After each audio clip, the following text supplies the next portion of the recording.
Hello,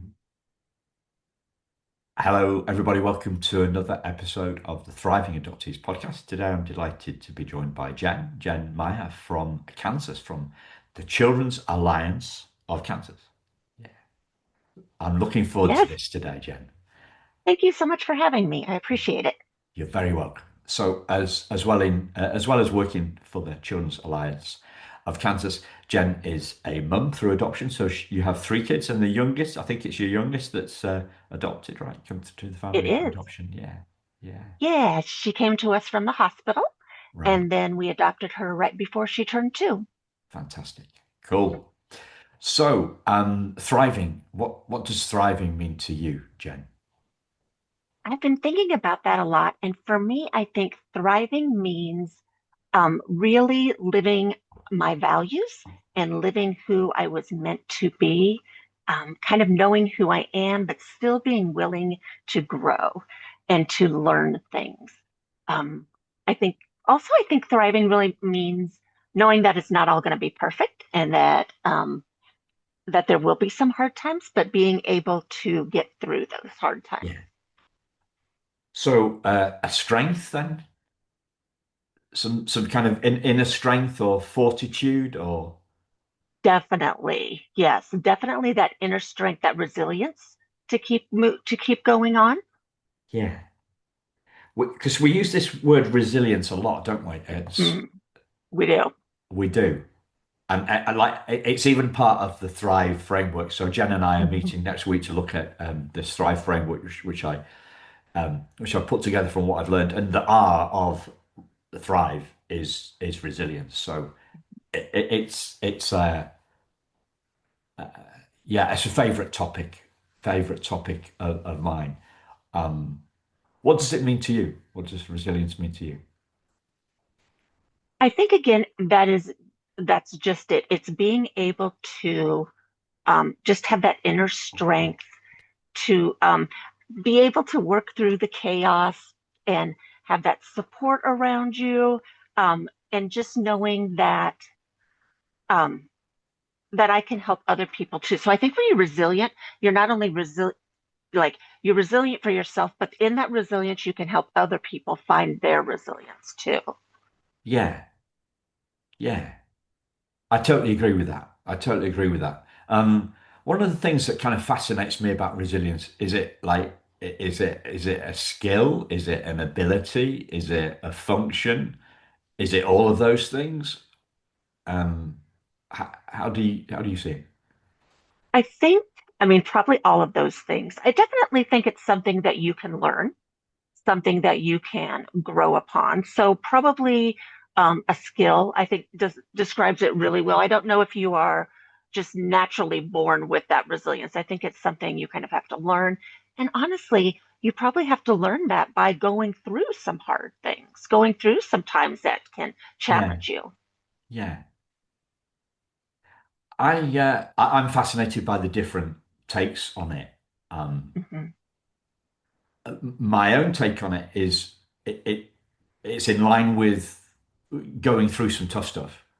Hmm. So I I kind of think it's a skill or it's an ability, but it's something that we see often after the event. So we don't Yes. think like something. So like if somebody said to us, how will you cope if this happens? and and we say, well, I don't know whether I cope at all. I'm not really sure whether I'm resilient enough. Da, da, da, da, da, da. And so we kind of like, if we look back after how we got through something, then we kind of appreciate it after the event, if we even notice it at all. Because as a busy mum, right, with three, I mean, I know your two older girls, they've fledged, right? They're not They have, yeah. yes. But as busy people, like busy mums, like busy dads, we're also busy, busy, busy. That I don't think that we kind of often stop and take stock. And yeah, Right. yes, it's the resilience. Oh yeah, okay, yeah, yeah, that kind of makes sense. Yeah, that's resilience. And then what's next? Um, Right. Yeah, I don't know that you know that you're resilient until you've actually gone through a challenging time. yes. But I'm also really interested in what can you do ahead of those challenging times to help you through them. So that's Ah, something that's really interesting to me too. yeah. Well, first off, I talked about resilience being part of Thrive Hmm. and a key topic of mine. Then I spent about four, five, six sentences describing it, and you did it in one, right? Um, so yeah, it's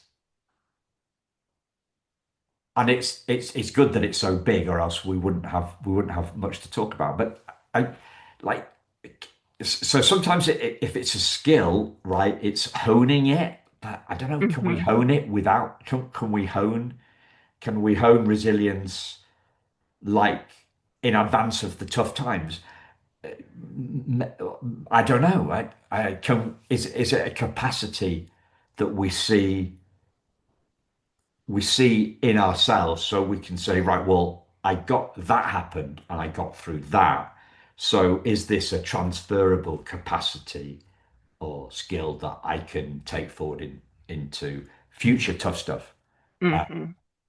Fascinating. Yeah, I think so. I think again, it's almost that you have to start with that challenging time to be resilient and then look back like what would have helped me even more make it through this time, or what will I do better next time, what will I, to use your word, hone, what will I work on so that I can go through that um, next time with even more Yeah. resilience. I also think of resilience as you describe it there, as a little bit of detachment and distance between our emotions. So Hmm. if we feel that we're going to be, if we feel overwhelmed, yeah. So this is what often happens for me, right? Something happens, I feel overwhelmed, and that's kind of my initial reaction, and uh, then that kind of dissipates, and maybe a minute or maybe an hour, not usually more than that, I'm on to, okay, so what am I going to do? So initially it might knock me. The Yeah, Right. so I had some challenges with a central heating system last week, right? Hmm. And I only became aware of them at 6 o'clock in the evening when no boiler engineer is going to come out till six Oh, o'clock in the no, evening. Yeah, yeah. no. And we had the tenant moving. So this is on a rented property, a property that we rent out. So the the the guy's coming in, the new Hmm. tenant's coming in, and he's coming in at about 8 o'clock, and I'm floored by this because I have no ability to fix the boiler. I don't know whether it's a boiler issue or an electrical issue. And Hmm. this is going around my head. How am I going to solve this? Okay, all right. Yes. Okay, well, I text my wife and she says, "Well, get a heater there." Yes. You know, but then the following morning, everything becomes clear, and I and I'm okay. Well, I'm gonna ring the guys really early and see if they can come out. And Mhm. one guy didn't answer, so I rang another guy, and that guy was out within an hour and a half, and it was fixed another hour after that. So there was an initial kind of panic, Yes. Yes. but I'm giving an example here that's quite superficial, but it didn't feel superficial at the time, right? Hmm. Yeah. And it's definitely a long way from the challenges that raising adoptees can, or any kid, right, Hmm. can throw up for us. We went through a challenging time. I did as a mother last year. And one of the things I really feel like it's so important for us as adoptive parents to talk about those challenging times because nobody wants to. Nobody wants to say when it's hard and what that feels like as a parent. But um, it was very interesting. So I tried to talk about it like about 2 months after that it had all happened. Not ready at all to talk about it. And it was really hard. And I even had prepared myself. And it was just, I couldn't do it.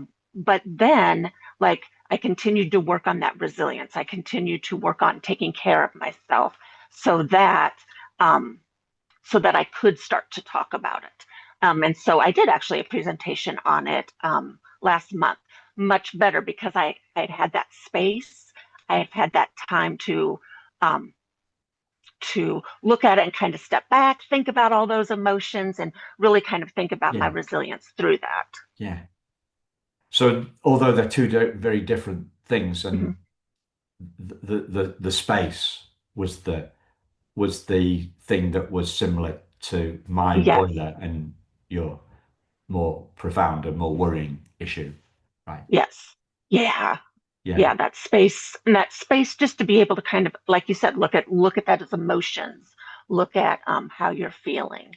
yeah. Is it space between us and the emotions that are threatening to overwhelm us in the moment? Oh yes, yes. So it's kind of edging into kind of emotional intelligence Hmm. space, isn't it? Like, I think I've asked a few people about this. I don't know whether I asked anybody recently, but it seems. Do you hear the word emotional intelligence mentioned a All lot? the time. Yeah. Yep, all the time. Okay. Maybe it's just my circles then. So for me, it seemed to be really big Hmm. at some point, but it seems to have kind of gone off the radar. But clearly not in your spaces. For me, it was more of a thing that's been. I don't know. It's some people have. It's been a trend, and then Mm. another trend has come in. That'd be interesting to put it into Google and put emotional intelligence and find out how many searches there've been. Right. Yes. Yeah. Yeah. I think we Whether are still, especially in my job, I think we are still hearing about yeah, emotional intelligence and still talking about that and helping our adoptees really be able to describe those emotions. yeah, And I think that's different too. I mean, as a kid, I didn't grow up talking about my emotions. Um, we were either happy or upset. And so that was really all that we kind of talked about. And so now really exploring those more. yeah. The thing I remember about emotional intelligence, well, a few things. First one, it's a far bigger definer or driver of our success in life than IQ. So they call it EQ, don't they? Yep, IQ is intelligent quotient. EQ is yep. emotional intelligence quotient. And it's something like, I think I remember something like 8 times. It's 8 times more powerful a predictor of success Hmm. than IQ. So that but but then again, when I say that it's off the radar, people don't talk about that a lot. Although that's a fact that that's a finding from the research that these guys have done. Right. But I wonder how many schools have. I wonder how many schools say that to their kiddos. I don't know. Maybe I'm being prejudiced. Maybe I'm just thinking about the old way when I was a kid, right? That it was all about IQ. But I don't know to what extent. Do you think? Do you think today's schools are more kind of in tune with I that? do. Yeah. Yeah, I really do Good. think that they Good. are. I think very much so in really helping our kiddos to explain, to think about not only understanding that emotion, but then reacting to it or not reacting. Like, how can you handle that emotion in an appropriate way? So really kind of looking at that in both sections. Yeah.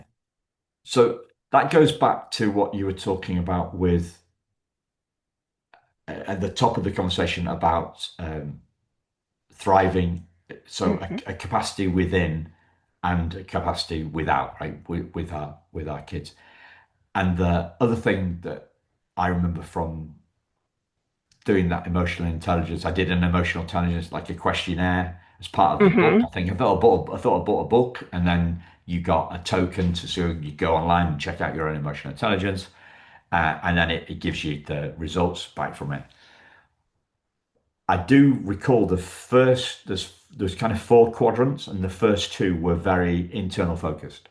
So that Hmm. they were about us and our inner relationship, if you like. And then the second two were about our relationships with others. So the whole emphasis was it starts with us, which has got to be Yes. key for any parenting message Oh, or training. definitely. Definitely. And don't I really find that almost everything when we think about parenting and training our families really does start with us. It starts with our mindset. It starts with thinking about things that we bring to parenting. Yeah, everything really starts with us before we can even, help our kiddos. We've got to really think about what are we bringing to this? What are we, what's that baggage that we're bringing? Yeah. And that was one of the most profound lessons I had early on from interviewing an adoptive mum. So she was, and she runs an agency as well. She was in Texas rather than Kansas, and she said that uh, raising adoptive parents is, sorry, raising adopted kids is about um, releasing our own emotional baggage, Mm, or no, yes. unpacking. Unpacking, yeah. She said raising adopted kids is about unpacking our own emotional baggage as adoptive parents. So she was clearly in that camp where that it starts with us. It starts with the parents. Yeah, Oh, yeah, I agree.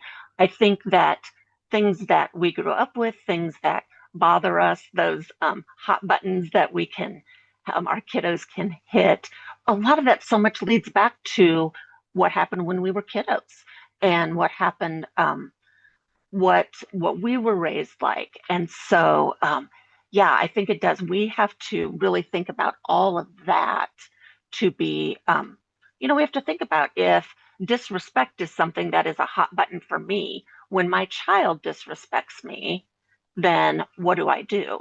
Am I mindful enough to take that step back and kind of think about it and take a breath? Or do I just, because that's a trigger, do I just immediately blow up? So I think there really is. I totally agree with her about yeah, that. yeah. How would you put those two things together? Resilience and what we're talking about in IQ, with maybe with that example that you gave. I think that it's that with resilience, I think after the challenges happen, you're kind of looking back at that emotions. There's where that emotional intelligence comes in. Can I look back at those feelings that I have? Can I look back at the emotions that I was having and see how did that affect that whole process with me? Yeah, How did that affect my resilience? yeah. The word that was popping into my head was sovereignty.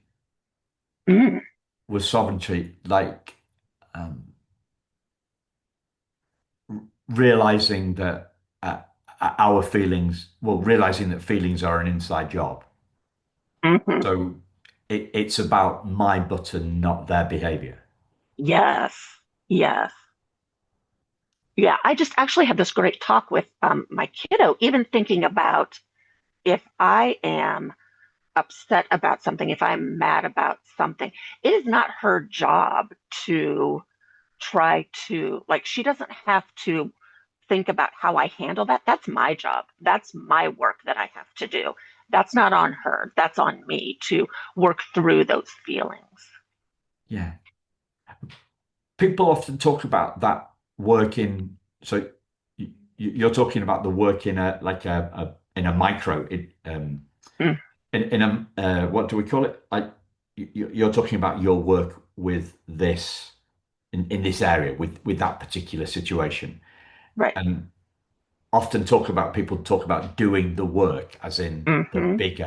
the bigger piece, the big, the bigger exploration of emotional intelligence or resilience or our own personality. And one of the things I've heard many adoptive parents say is we've got to do our own work. Hmm. And that's kind of the driver of our own resilience and our emotional intelligence, our own sovereignty around kind of our emotions. Yes. Yeah. So Yes. what do you find as the well talk about your work and your learnings from the work that you've done, because you're doing this, you're not just doing this at home, you're doing this at work, right? So Yeah. I'm talking about, I'm not talking about, you get in trouble here because there's too many work words going on. Can you unpack this for me, Jen? Yeah. Yes. So I think kind of thinking about, I always say that having an adopted daughter has really changed me as a person. It has really made me a better person. I've grown in patience, but through all of that, I've had to, as we say, do the work. I've had to kind of see what things trigger me, what things bother me, and why. Why is that something that bothers me? And being able to set that piece aside. And then if I see that behavior that is happening, not taking all that back stuff that I have and um, again, like just exploding with it. I have to have done the work that I can be like, you know what? That's something that bothers me. I need to take a step away. Or that's something that bothers me. Like I need to take a couple of breaths. So, really, that's kind of how I think about doing the work, being able to see those things that are my hot buttons and being able to just like take that step back from it. Yeah. Because I don't know about other adoptees, but boy, um, my kiddo has figured out like she knows those buttons and it's quite fun to push the buttons. What will mom do? And so being able to like again just take that step back and not have those buttons be pushed. Yeah. How do you see this kind of sovereignty and triggering? How do you Hmm. put those two things together? Because to me, they kind of, I haven't got, sometimes I have an answer right in my head before before I ask the question. This one, I have no answer, right? So it's generally genuinely fresh territory for me. But well, first off, do you see a, because it's probably just about my perspective, right? But do you see a clash between this idea of sovereignty, like our emotions are down to us, right? So it's an feelings are an inside job, as they say, right? Yep. And then Yep. we've got this triggering thing, which sounds like to me, that kind of sounds like it's clashing with the sovereignty Hmm. idea. But I don't know. How do you Yeah. see that? Yeah, I do see it like that too. It's almost like the two of them are coming together and butting heads, right? So we are thinking that we have, like we own our own feelings, we own our own reactions. That's something that is just me. Um, but when I have those hot buttons and they're hit, then it could become that outside piece where I'm having it affect other people. But I think doing that work and probably having that resilience means no, I don't have to Yeah, let it affect other people. yeah, I know how to handle it within myself. yeah. So when we talk about doing the work, our Hmm. learning or our Hmm. growth, what have been the biggest drivers for you of clearly your daughter's been a big driver of your Right. growth, right? Yeah. Um, Yeah. what else comes to mind in terms of what's driven your growth? You talked about becoming more patient as I guess, an outcome perhaps, Hmm. or what have been the biggest drivers of your learning and growth in this space, Joan? I think so much of it is really becoming the mother that she needs and the mother that I want to be. So I don't want to be in a house where everybody's yelling and everybody is upset with each other and, people are mad and slamming doors. I want to be in a house where like we enjoy each other and we want to spend time together. And so really I think my growth and my learning has come from um, being able to like that's what I want our family to look like. That's what I want us to be as a family. And and so also understanding that that trauma piece of it um, has effects on my kiddo. And so being again coming back to being that best mother for her that I can be, knowing that that trauma piece is in there too. Yeah. So it's the word that popped into my head was intentioned. Do people use the word Yes. intentionality? You're being quite Very intentional about much, it. yes, very much intentional and So, very mindful about it. Yes. and what's the difference? How would you see the difference between intentional and mindful about it? Um, I don't know that there is much difference Okay. between the two. Maybe Intentional intentional's might at the be start and mindful is as you're going on. Maybe. I don't know. intentional might be the outward going, and the mindfulness might be the inside work. Okay. If I'm intentional with being a mother, it's the things that I'm doing. But if I'm mindful of it, that's more what I'm thinking, and that's more what Ah, I okay. am. Yeah. Yeah. So I could be more, I think I'm probably more mindful of my emotions. I'm more intentional with how I react to things. Okay. Yeah. Interesting. Yeah. I was thinking of it intention as in the start of the journey and mindful Hmm. progress on the journey. So that's an interesting way of looking at it, internal, external. Yeah, I like that. I like that. Hmm. So you mentioned trauma. So Hmm. how do you see the interplay between trauma and thriving? Trauma affects so much of um, children who have experienced it. But I think one of the things that, we think about the behaviors so much, but one of the things we don't think about as much is that how kiddos see themselves, their self-worth, how their identity that trauma can affect. And I think that's something that we need to be remembering.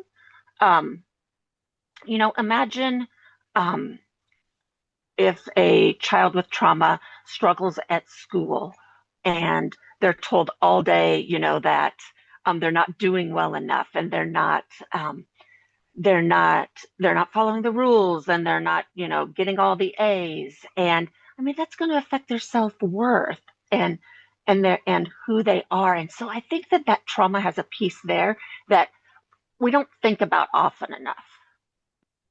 Yeah. I mean, how do you see like identity and trauma? Well, I mean, for the kiddos um, the families that I work with, the mom and dads, Hmm. but the kids in their home, that identity of being in, um, having that trauma, being in foster care, being adopted, with that identity. I think there's so much that identity piece of, why didn't I stay with my family of origin? Why didn't I, did they not want to raise me? So I think that is such a huge piece of their identity. Yeah. And what have you learned about dealing with that? Because there's the when I get near this space, I think about validation. I think of it Hmm. from because me and my wife haven't got any kids, right? So I don't think of it as a kid perspective. Uh, I but when I think of adoptee groups, for example, right, Hmm. we will um, and I think about growth, Hmm. I think about coaching, of which I've had a lot, and uh, coaching is an invalidation of a belief in the nicest possible way.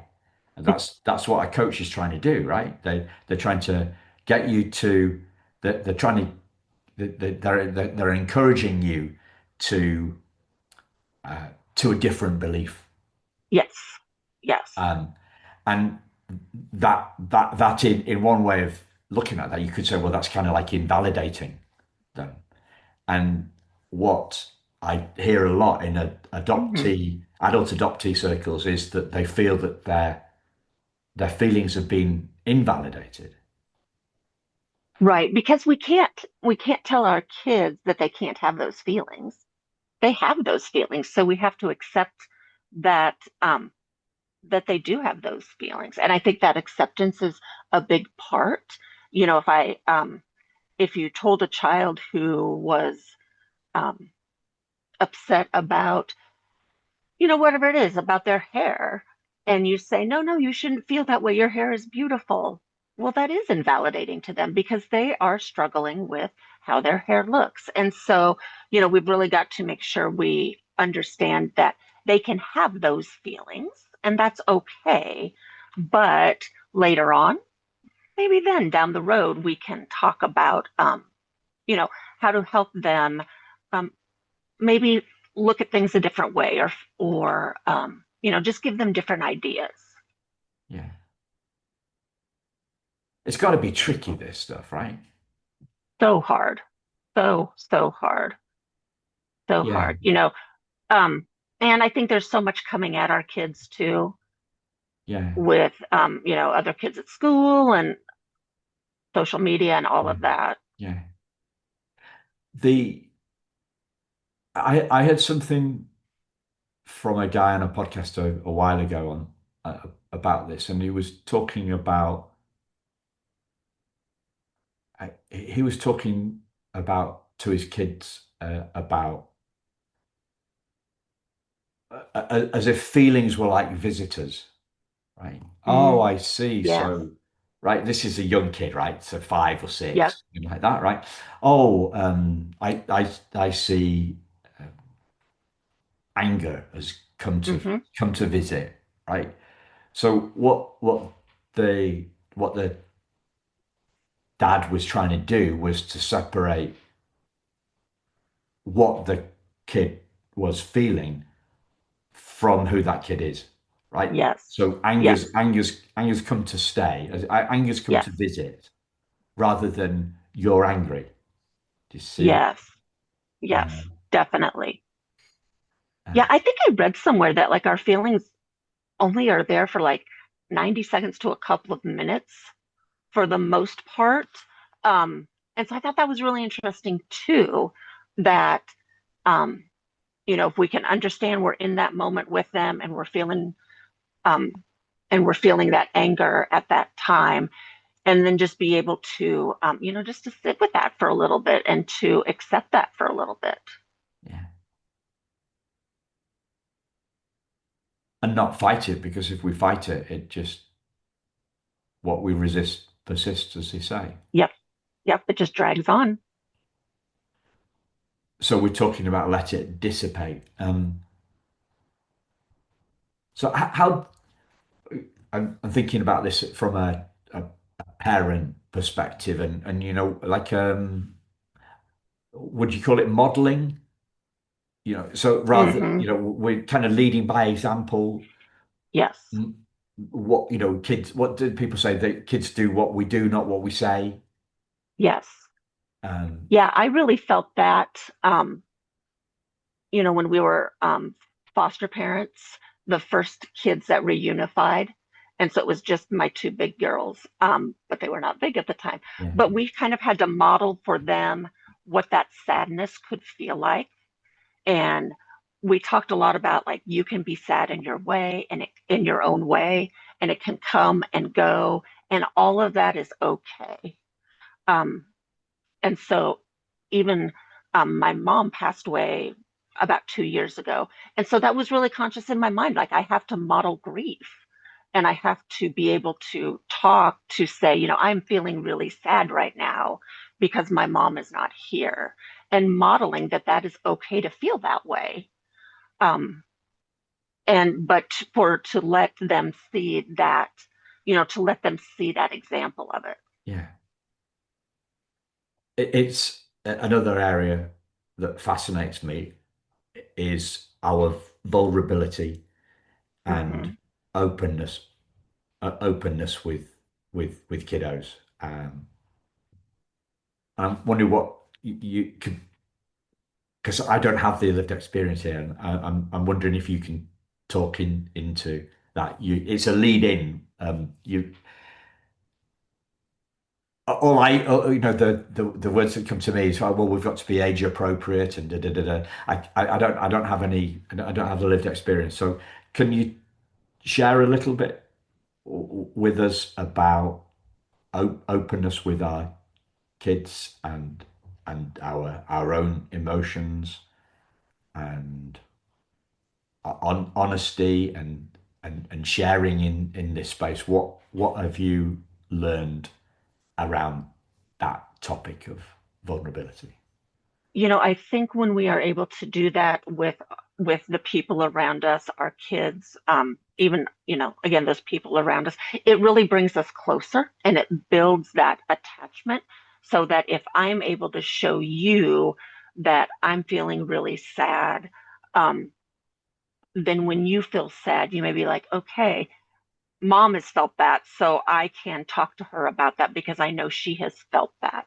And so just being able to be vulnerable with our kiddos to have that to have that bond that is bringing us closer.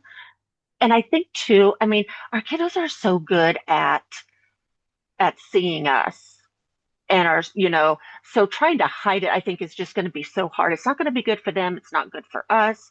Um, and they can tell when things are wrong. So really just being able to have that openness with them. And then I think that also helps them with empathy, which is so important for our kids to learn too. And for them to be able to grow with that. And again, grow with that emotional intelligence. Yeah. Because I've heard it said that kids can see straight through us. Hmm. I So, think that, yeah, sure. I mean, for as well as we end up knowing our kiddos, I mean, they know us pretty well too. yeah,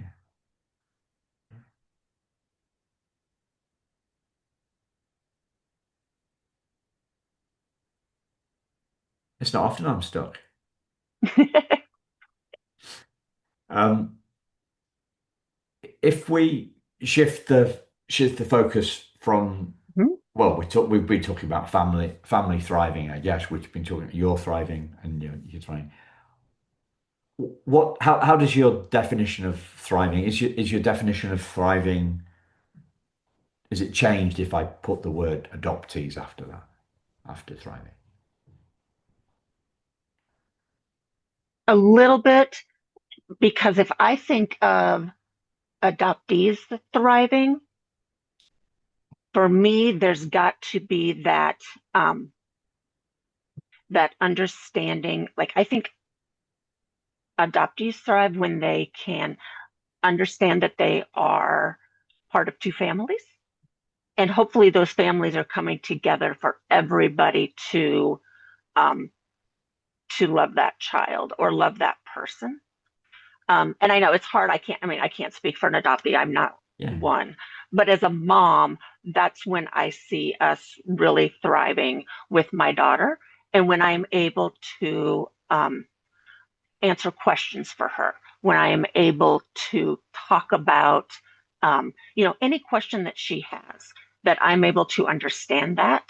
I want, I want adoption to be a part of her, but I don't want it to be all of it. That's not all of who she is. It's a big part of who she is, but there are other parts of her too. yeah, yeah. And how do you see resilience and emotional intelligence then around adoptees? Yeah, I think that resilience to be able to know that their stories of origin may not always be pretty, they may be hard, but to understand that um, that's just what it is. It's just a part of their story. It's just a part of who they are. And so that resilience through that. Um, and again, knowing they can have emotions about and feelings about all of that. And they should be able to have feelings about, everything that they have been through. But then how can we kind of bring it all together for them? Yeah. What's kind of occurring for me is that, I think about adult adoptees and adults of my generation, right? So what people call baby scoop. Yeah. 40s and 40s and the 50s. And they they were raised by, let's call it trauma blind parents. Hmm.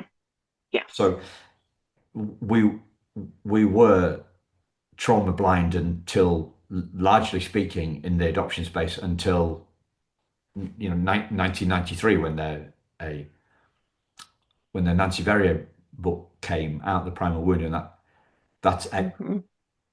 that was the first time, that was the start of people becoming aware, trauma aware, when they've previously been trauma blind.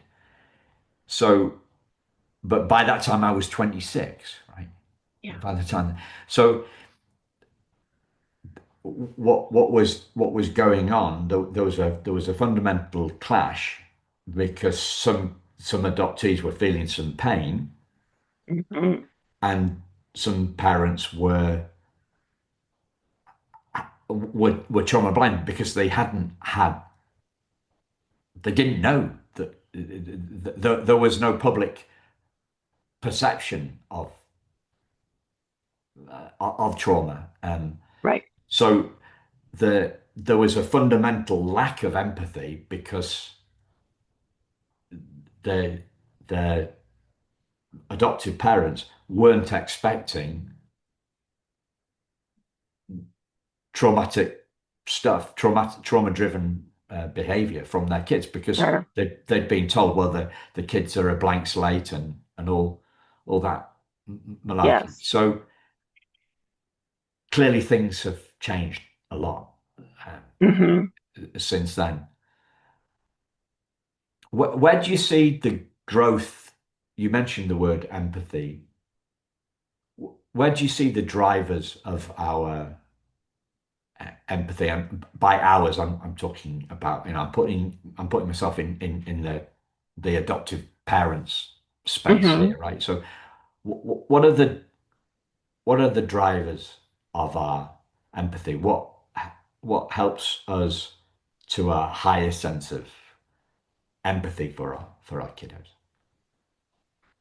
I think for me, it's understanding that I cannot be everything for my daughter. I don't have the experiences that she's had. And so, in that, I've got to be able to find people that she can talk to, that she can relate to. And so, for me, that is that empathy of even knowing, like, I can't do it all for her. I wish I could, but I can't. And so I really have to be thinking about how can I help her build her how can I help her build her identity. And so for me that empathy piece is knowing that I'm not going to be the only one who can do that for her. Yeah, yeah. As you were describing the notion of understanding the adoptee's experience, what what I thought was, finding somebody that does, right. Hmm.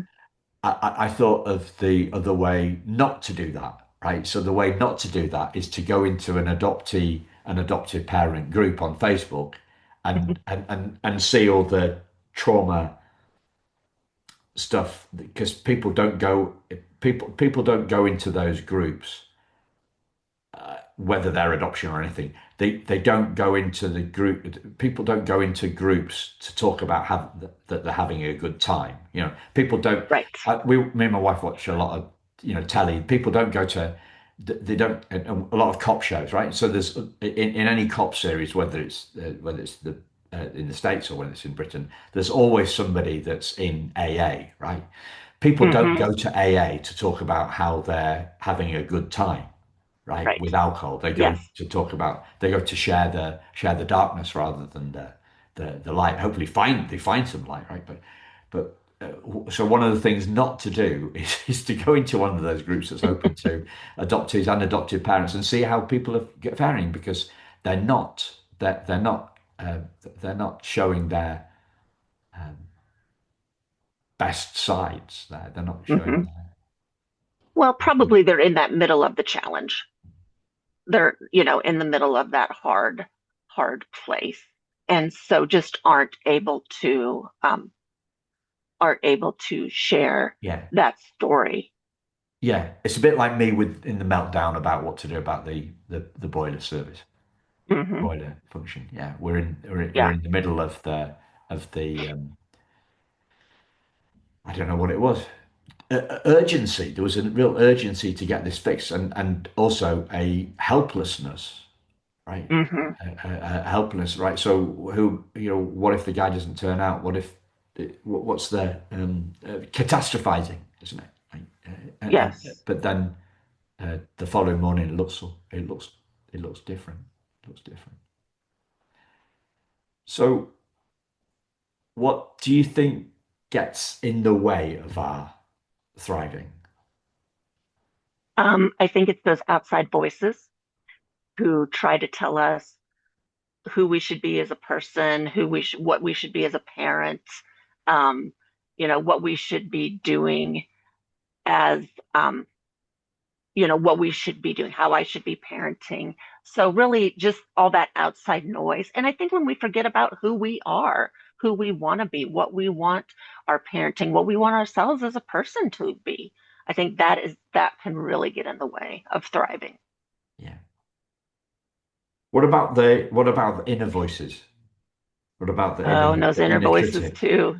Yes, yes, very much so. That inner critic, really trying to teach that inner critic to be a little nicer Yeah. to us, and again, I think that's some of the work that we have to do Yeah. because that inner critic can be very hard on us. Yeah. I'm trying to remember if I heard much about the inner critic when I was reading uh, books on emotional intelligence. That'd be an interesting one. Do you remember anything about that?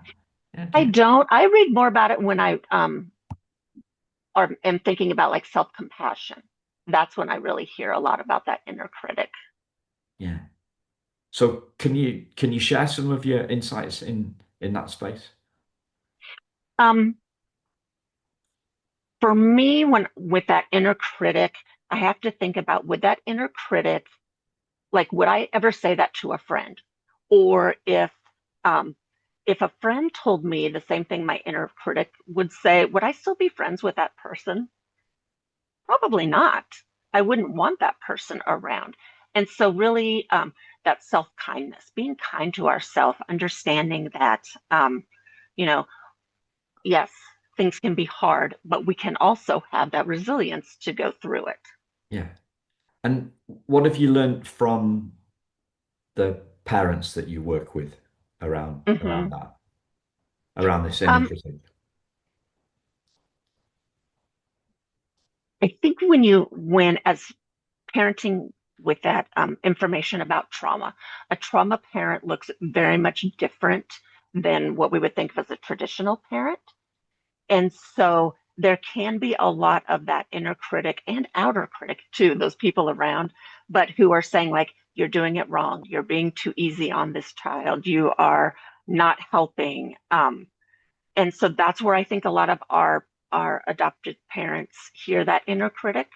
And so really making sure that they understand that you have to look at this like for the long race. This is not um, Karen Purvis, I think, said, this is not a sprint, this is a marathon. And so really looking at it like that, and that um, and that through time, that's really where you're going to see the trauma parenting really help. What how do you see the yeah do you model that? Do you are you what was the word that I used earlier on?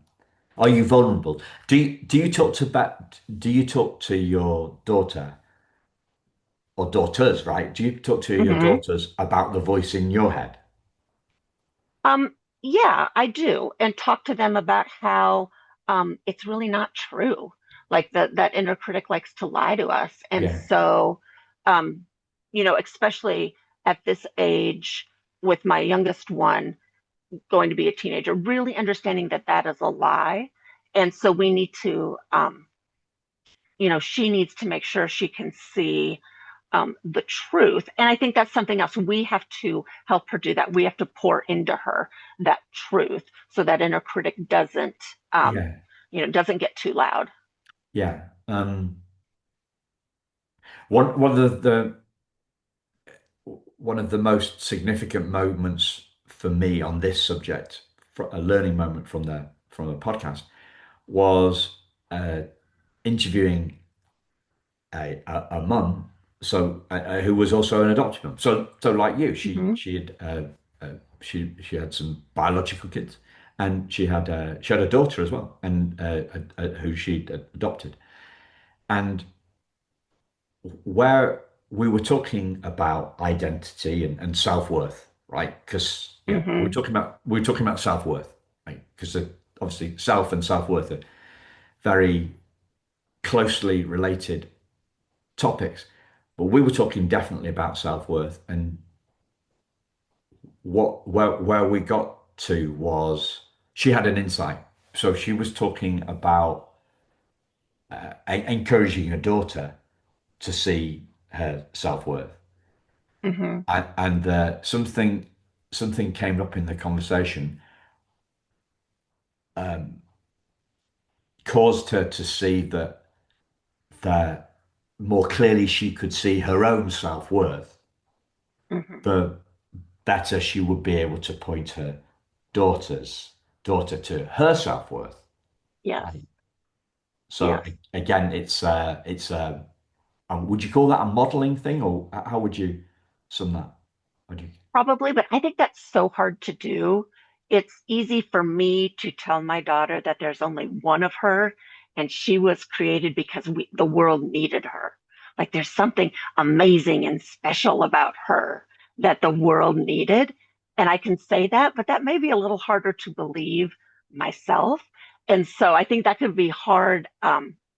I think that's really interesting to think about it like that. Like it can be easy to see for our kids, but maybe not as easy to see for ourselves. Yeah, and that's why it was so significant for me, Hmm. because I genuinely believe that we can't share what we don't have. Hmm. Yes. So Yeah. there's seeing it. There's two bits to work on here, if we want to say work, right? Um, it's our own self-worth, Hmm. which is a seeing job, and then the second part is the skill bit, which is the pointing job, Right. and realizing that the daughter, that our children, that other people have to see it. They have Yes. to see it for themselves. Yes. Yeah. Yeah, definitely. Yeah, I do. I love that thought though of that. And it is very true. Like we have to teach our kids something, we have to have that. So if I want my kiddo to be confident, then I've got to show her what confidence looks like. And I've got to give her situations where she can practice being confident. Yeah. And this, going back to the voice in our head, Hmm. seeing that voice in our head is a liar, the more clearly we can see the voice in our head is a liar, the higher our Hmm. self-worth is going to be, right? So they're two, yeah, the two opposing forces in a Yes. sense. Yeah. Yeah. Yes. Um, so it's about with a yeah, and it fights back.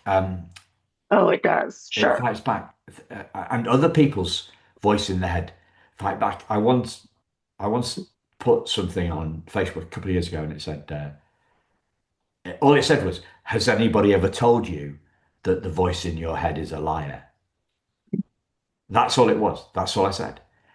And somebody came back and said, "Has anybody ever told you to sod off?"